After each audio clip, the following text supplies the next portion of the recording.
Hi, John Dwyer here from the Institute of Wow. If you own a business, Disney might be able to help you improve your revenue. I'll show you how in just a sec. Okay, so let me show you how you can use the equity of a massive entertainment empire like your Marvels or your DC Comics or your Disneys or your, what's Steven Spielberg's one, DreamWorks, and not pay a cent for it.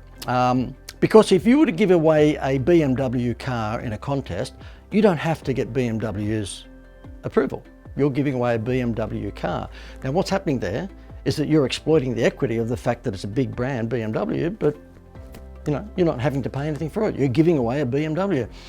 So the same principle applies for other licensed properties. And let me tell you about a case study of a child care centre who contacted us. And I spoke at a child care conference in Sydney a while back, and as a result of that I had a bunch of people knock on my door thereafter and say, look, can you help us market our childcare centre?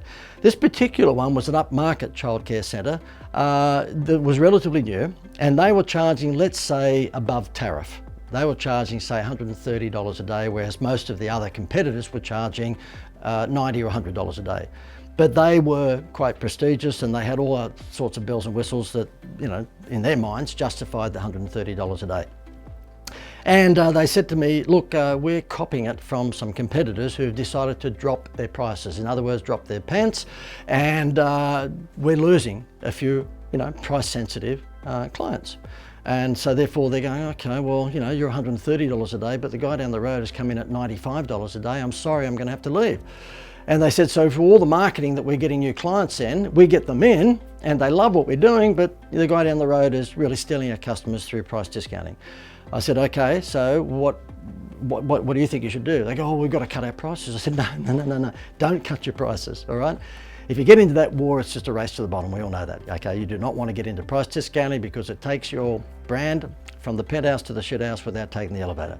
If you're an upmarket childcare centre, then stick with that. But why don't we value add? In other words, add an incentive for Mrs. Smith to stick with you. I said, what's the average number of days per week that, Mrs. Smith would have her child cared? He said, 3.5, but let's just say 3, okay? I said, righto, and so that means you're charging $130 a time, 3 times $130, and that means you're getting around about $390, let's say $400 a week. He says, yep. How about we do this? We'll give her an incentive to never leave you. And he said, how are we going to do that? I said, because we will give her a point for every day that her child is in your childcare centre. And when she saves up 20 points, okay, which means she spent 20 times $130, by the way. So what's that, 2,000, what's 20 times 30? 20 times 30, 10 times 30, 600. So she spent $2,600 with you, okay? So when she's got 20 points, multiplied by $130 a day that she spent with you, you're going to give her a life-size Disney plush toy. His jaw dropped. He realized he was sitting on quite a powerful idea. He said, oh my God, no one would ever leave. I said, of course they won't. Because the fact is that you're using the equity of Disney, but not having to pay a license fee because you're just giving one of their toys away. The guy who makes the toys has already paid the license. He thought it was brilliant. He thought it was a game changer, and guess what it was? It stopped his churn, bang, like that. Now, the fact of the matter is that, most of the mums who would have a child at a childcare centre have got a second or third child. And so I said, well, imagine she will never leave you because once she's saved up 20 points to get the first Disney big plush toy. We're talking about a plush toy about the size of the child himself or herself, right? So we're talking about a big one, probably 3/4 the size of a regular adult, okay?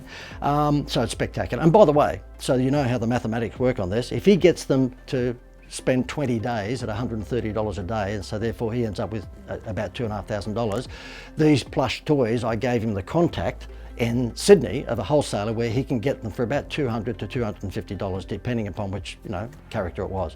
So therefore all he's doing is a 10% discount.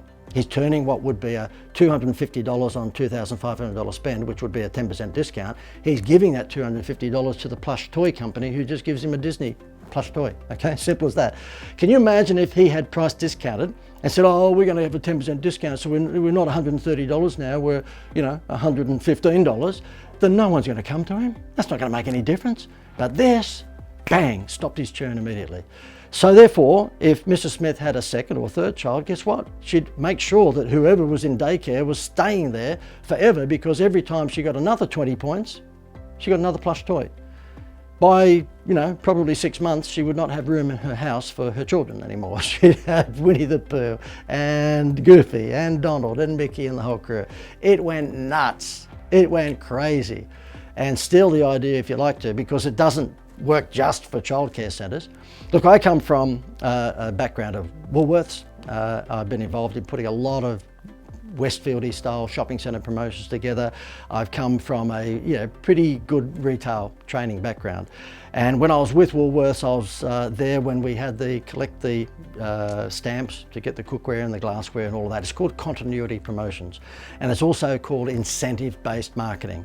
In other words, turn what you would have normally given away as a discount. Let's say you would have given away 10 or 20% of the discount to move stock. No, just turn that into a Happy Meal toy.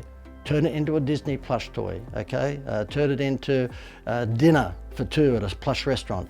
Turn it into something that's not a cash discount, because if you discount, you're going to take your reputation from the pet house to the basement. You don't want to do that, and you can't sustain that. You can't keep on giving a discount all the time. Otherwise, your brand will end up turning into Big W or Kmart or the $2 shop. You don't want that. If you're looking for what I think is probably the world's #1 incentive, then click the link above me or below me here. I'm sorry it's a pitch, I know, but I've given you, I think, pretty good content for free, so therefore I hope you won't blame me for flogging my stuff. We are a marketing company, and I know that business owners, particularly south of 5 million turnover, don't have the time to put all this stuff together. They just want it done for them. I used to think that they wanted to learn, so we had coaching programs and all that. We threw that out the window. We know that if you're doing less than 5 million turnover, you just want a damn thing done for you. You just want us to switch the button on for you. So we've done that. We've put together package promotions that business owners can just invest with us, a pretty modest fee, and it's all done for them. And one of them happens to be our Fun Escapes holiday program, and it's where we provide you with a 5-day family holiday at a 4-star resort all over Australia, or destinations you can choose from, or your customers can choose from all over Australia. And all you do is say, look, buy this from me and we'll give you a free 5-day holiday. And we give you that holiday because we've been able to negotiate special deals with the hotels for just $97. Can you imagine if you're selling something for $1,000 or $2,000, instead of maybe the Disney plush toy, you would say, buy my lounge suite for $1,000 and we'll give you a free holiday. And if you're getting the holiday for $97, it's equivalent to a 10% discount. What do you think would work best? The free holiday or the 10% discount? I can tell you what would work best. Groupon gives 50% away, by the way, so don't even think about 10%. If you're interested, click the button above or below me here. I think you will find it pretty interesting, no matter what business you're in, and hopefully you found this case study on the childcare centre valuable.